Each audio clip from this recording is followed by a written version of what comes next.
So here will be my competency for the Pappus Guldinas, I believe is how you say it, theorem.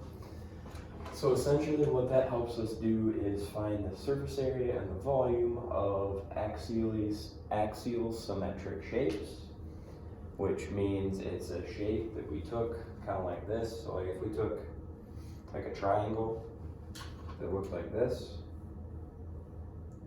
like maybe a little better than that, but we took a triangle like that and rotated it around, we would get a cone, right? Because this will be nice, so this would go around, and that would go around, and that would go around, and we would get a cone with a hole in the middle probably. I don't know if that was flush, it would just be a regular cone, but you get the idea. So of an axially symmetric shape, words are hard.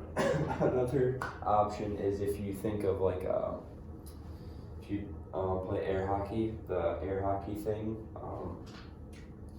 the handle or whatever you use, kind of looks roughly like this. If this was your axis, that's an axially symmetric shape. So they took this shape and they rotated it around. If you've ever done a revolve in Creo, that's kind of the idea behind that. That's kind of the basis of this, just you need to understand what that is, because we'll need that later. And I put steps over here. There really is one main step, and that is to draw the generating shape. We'll get to that in a second though. First I want to talk about our equations. So our surface area equation is theta r bar times the length. Excuse me. It's r bar in this case because it could be x bar or y bar. It's just whatever the radius is, like whatever direction that is, that's what your bar is. So in this case, they're both y bars because of that's where the radius of this is. This is the radius, there's a radius there. I just didn't put dimensions, I just drew it. I'm just going to talk conceptual because the numbers are really easy to plug in once you have them. And the concepts are what you really need to get. So yeah, surface area, theta is in radians. There's no trig with it, so make sure it's in radians. R bar, and then L is just the length of your lines, which we'll get to when we start with that. And volume is theta, same thing, in radians, there's no trig. Make sure, remember radians, if there's no sine, cosine, tangent, or any of those inverses with it, it's in radians, and not degrees. You get the wrong answer. R bar again, and then the area this time instead of the length. It'd be the area of the shape instead of the length of the lines. So our first and only step is to draw the generating shape. And what that basically means is if I took, I guess a good way to think of it is if I was in the plane, so if I had this shape and it was coming out of the whiteboard and you just cut it right on the whiteboard, 2 dimensions. What 2-dimensional shape did I draw and revolve around this axis? So think, if none of this is here, this is your axis, what shape is above this axis? And that's what I have here roughly drawn. It's not perfect, but so yeah, the orange is this generating shape. So you just kind of think, okay, I'll have a line here. So this is what I went through. I'll have a line like that right here. Then I've got a line going down into it and a line going up.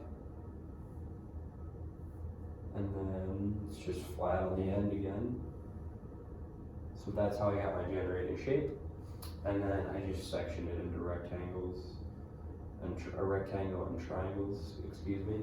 That makes it easier for the area. We're not going to do any numerical calculations, but that's a good way to figure out the area because next we're going to separate it into 3 shapes like we did. I just did shape 1, shape 2, shape 3.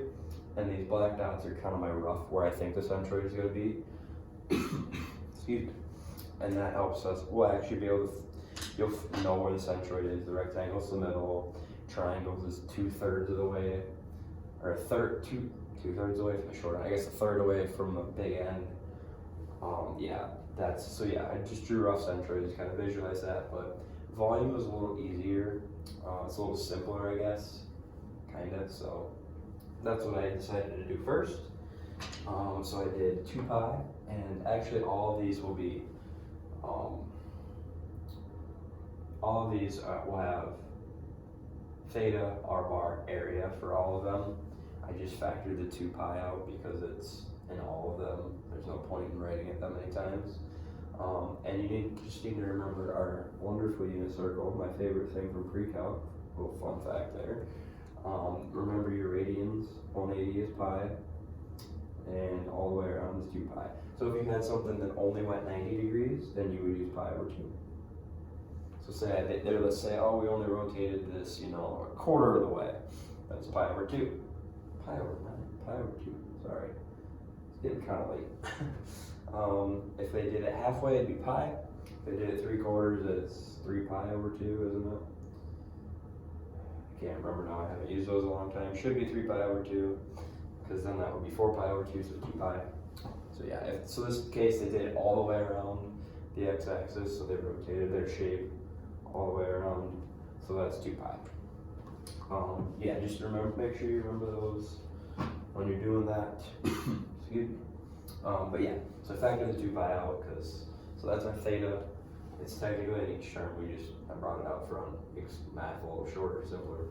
And then we just have the y bar so the y bar of our centroid times the area. So the y bar of our number 1, so the y bar of our centroid of our number 1 shape, or shape number 1, shape 1 I guess, times the area of shape 1 plus shape 2's y bar times its area times plus 3's y bar plus the area. You get it. You get it. You get the idea. It's just the y bar of the shape times the centroid of the shape. And then I brought 2 pi out because that makes it easier. Like I said, factor that out. So that gives you the volume.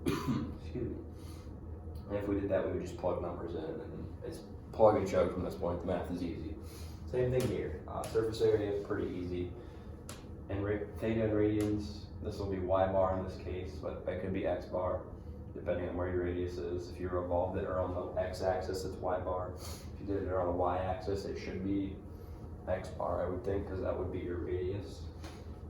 If you did a shape around the x-axis, then your radius would be some sort of x value. Or did it on the y-axis, your radius would be some x. So that would be x bar then. And then times your length of your lines.